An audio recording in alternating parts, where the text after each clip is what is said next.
All right, let's dive right into another deep dive. Today, we're tackling a skill that can seriously up your game in pretty much every interaction, how to really read a room. We're going to decode those subtle nonverbal cues that, let's face it, sometimes say way more than words ever could. And no worries, you don't need some mystical sixth sense for this. Our expert is going to break down some super practical techniques, all from the guide Read the Room Like a Pro, and help you really level up your social game. It's wild, isn't it, how much we fixate on what people actually say and totally miss all that rich info they're giving off through how they stand, their expressions, even how they're just being in the space. Yeah. So true. It's like we've been missing this whole secret language this entire time. And mastering it, that could be a total game changer. Think about it. Nailing a job interview, navigating a tough talk with a coworker, this stuff comes up everywhere. So this guide, it starts off with a pretty simple but really powerful concept, starting with the big picture, getting that overall sense of the room. Have you ever walked into a room and just instantly felt the energy, buzzing with excitement, thick with tension, whatever it is, that first impression, it matters. It's all about taking a mental snapshot, right? Yeah.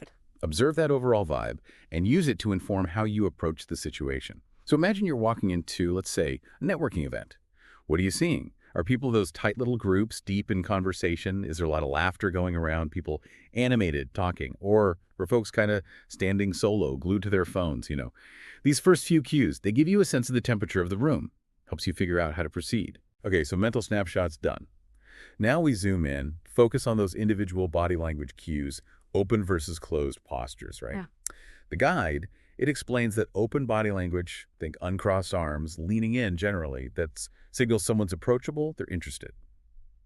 While closed postures, like crossed arms turning away, well, that might suggest someone's uncomfortable or just not into engaging. Makes you think, right? You're at a party, you see someone, arms crossed, hunched over their phone. You kind of rush right over, try to strike up a conversation. Probably not. Their body language is shouting pretty loud and clear, not in the mood.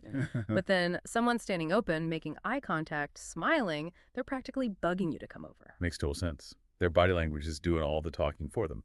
Now, this is where it gets really interesting, microexpressions. Ever notice those super quick facial expressions, like they flash across someone's face for just a split second, a quick smirk, a furrowed brow, even a little eye roll? These microexpressions, they can reveal what someone's really feeling, even if they're trying hard to hide it. They're like these tiny little windows into someone's emotional state. Think about it. Someone tells you they're fine, but their jaws clench or their eyes narrow just slightly. Their words say one thing, but their face is telling a whole different story. Learn to spot these microexpressions. That gives you a real edge in understanding what's going on beneath the surface. So like becoming a human lie detector. Sign me up. But really, how do we even start to train ourselves to notice these things? They're often so subtle. It's all about practice, just like any skill. Start by really paying attention to people's faces when you're talking to them. Look for those fleeting expressions that don't quite match up with what they're saying. Try watching videos of people interacting. See if you can pick up those microexpressions. There are even online resources, games, stuff like that designed to help you get better at this. Great tip. So the guide also talks about this idea of listening with your eyes, right? It's not just the words themselves, it's how they say it. Tone of voice, how they're holding their body, facial expressions, it all adds layers of meaning. We call this congruence. It's when someone's words match up with their nonverbal cues. But when those things don't line up, watch out. For example, someone says they're excited about a project, but their voice is flat, they're not making eye contact. Red flag. Something else might be going on. Think back. Has anyone ever said one thing to you, but their body language was screaming something totally different? How did that change how you saw them? Oh, absolutely. I've totally had those moments. It really makes you realize how much we rely on those unspoken signals to get what someone truly means. Okay, last tip from the guide. It's all about noticing patterns of engagement. Who leans in during a conversation, who nods along, who asks questions, and who seems kind of withdrawn, disengaged. Imagine you're giving a presentation. Some people, they're leaning forward, nodding, maybe even jotting down notes. Others are slumped back, staring out the window, checking their phones. These patterns, they give you such valuable insight into who's interested, who's paying attention. That info can be incredibly useful in tailoring your message and how you approach the whole thing. It's like reading the room in real time. So you're saying we should be constantly scanning the room, analyzing posture, facial expressions, engagement levels, all of it. That sounds like a lot to process. Might seem overwhelming at first, for sure. But just like anything, it becomes more intuitive with practice. It's about developing that awareness, tuning into those subtle cues, and they're always there, just waiting to be decoded. Wow, we've covered a lot of ground, starting with that big picture view, decoding body language, spotting those telltale microexpressions, and observing how engaged people are. And we've only scratched the surface. There's so much more to explore in the world of nonverbal communication. Well, good thing we've got a whole deep dive dedicated to just that. Stay tuned for part 2, where we'll go even deeper and figure out how understanding these nonverbal cues can help you navigate social situations like a pro. It's funny, right? We spend all this time thinking about what we're going to say in a conversation, but we rarely stop to think about like how our own body language, all that nonverbal stuff, how that's affecting things too. It's so true. I'm definitely guilty of that. But after talking about reading other people's body language, it makes me wonder, what kind of signals am I sending out there without even knowing it? That's a really good point, and it brings up something super important. Being aware of our own nonverbal cues. It's like, imagine you're giving a presentation, right? You're trying to project confidence, but you're fidgeting, you can't make eye contact, you're slouching. Well, your body language is going to totally give you away. So even if I've got my talking points down pat, my body language could be sending a totally different message. Exactly. Your audience, whether it's one person or a whole room full of people, they're picking up on all those little things. They might not even realize it, but it's definitely shaping how they see you. Okay, now I'm starting to feel self-conscious. Yeah. So any tips, especially for those high-stakes situations like, a job interview? Well, first things first, remember, open and engaged body language is your best friend. Sit up straight, make eye contact, but not in a creepy way, obviously. Use your hands naturally when you talk, to emphasize your points. All those things, they signal confidence and that you're into it. So ditch the nervous leg bouncing and the death grip on the coffee mug. Definitely. Those are what we call closed-off postures. Things like crossing your arms, fidgeting with your phone, slumping in your chair. They can make you seem disinterested, or even worse, like you're not sure of yourself. And that's not the vibe you want to give off. This is making me think about a job interview I had ages ago. I was so worried about giving the right answers that I totally forgot about my body language. I probably came across as super stiff and uncomfortable. We've all been there. But the good news is, once you're aware of this stuff, you can actually start to control it and use it to your advantage, right? So it's not just about reading the room, it's about shaping how the room sees you. That's a pretty powerful idea. But how do we get better at this? Any practical tips for becoming more aware of how we're presenting ourselves? Absolutely.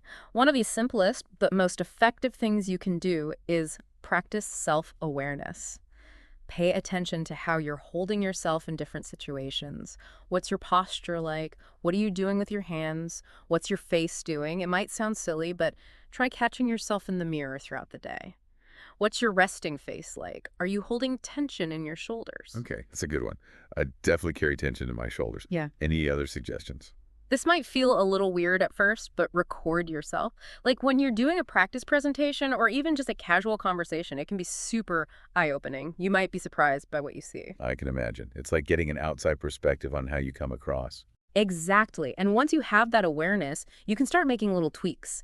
If you notice you fidget when you're nervous, find a way to channel that energy into something more purposeful. If you realize you avoid eye contact, try holding someone's gaze for a few seconds longer than usual. It's all about making small, conscious changes that can actually have a big impact. This whole deep dive, it's really about being more present, more intentional in how we interact with the world. Right? Yeah, and that mindfulness, it goes beyond just our body language. It's about paying attention to all those little cues, verbal and nonverbal, in every interaction. Think of it like sharpening your observation skills, becoming a more perceptive observer of how people act. So for our listeners, what's the main takeaway? What's the one thing they should remember from this deep dive? Don't ever underestimate the power of nonverbal communication, both in how you read others and how you present yourself. It's like this constant conversation happening beneath the surface. And by tuning into those subtle cues, you can unlock a whole new level of understanding and connection. It's like we've been handed the decoder ring to this secret language of human interaction. And with a little practice, we can all become fluent. I know, right? It's like we've been missing this whole other dimension of communication. And it's been there all along. I swear, I'm seeing everything differently now. It is fascinating, isn't it? It's like once you open your eyes to those nonverbal cues, bam, a whole new world just opens up right in front of you. You start noticing all these little things that you just completely missed before. Yeah, it's making me rethink all these past conversations and interactions, Like, I remember this one awkward first date I went on. I thought it was going pretty well at the time, but looking back now, oh man, their body language was practically shouting, "Get me out of here." Oh, yeah, we've all been there, haven't we? We miss the signals, things get awkward. But hey, that's the beauty of this. With a little practice, we can get so much better at reading those cues. No more awkward misinterpretations. I feel like I'm developing a superpower. Like, Sure. I can almost read minds. Well, maybe not quite minds, but emotions for sure. Uh-huh. Maybe not quite mind reading, but it's definitely a powerful skill to have. And don't forget, this isn't just about romantic stuff, right? Think about how this applies in other areas of life. Negotiating a raise, having a tough conversation with a colleague, even just connecting with friends and family on a deeper level. So how do we actually start using these tips? Should we be like constantly analyzing every little eyebrow raise and posture shift? Nah, start small. Pick one or two things we talked about today and really focus on those in your next conversation. Maybe it's paying more attention to open and closed body language or trying to decode a couple of those microexpressions. That seems doable. Just like learning anything new, it takes time and practice. You got it. Don't get discouraged if it feels a little weird at first. The more you observe and practice, the more natural it'll become. Eventually, you'll be picking up on these nonverbal signals without even thinking about it. It's like as we get better at reading the room, we become better communicators, better listeners, and just overall more confident people. Win-win.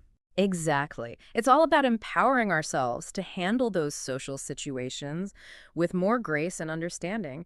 And honestly, it can be pretty fun too. There's a real sense of satisfaction that comes with decoding those subtle cues and feeling like you're getting a deeper understanding of the people around you. So to all our listeners out there, if you're ready to unlock that superpower of reading the room like a pro, remember, start paying attention. You might be surprised by what you discover. And hey, you might even have some fun along the way. Couldn't agree more. And remember, this is just the beginning of our journey into the amazing world of nonverbal communication. That's right. Be sure to catch our next episode where we'll take these skills to the next level and explore the art of nonverbal persuasion. We'll dive into how to use body language, tone of voice, and all those other subtle cues to influence outcomes and get what you want. It's going to be good. So hit that like button, subscribe to our channel for more deep dives into these awesome topics, and we'll see you back here tomorrow for another insightful episode.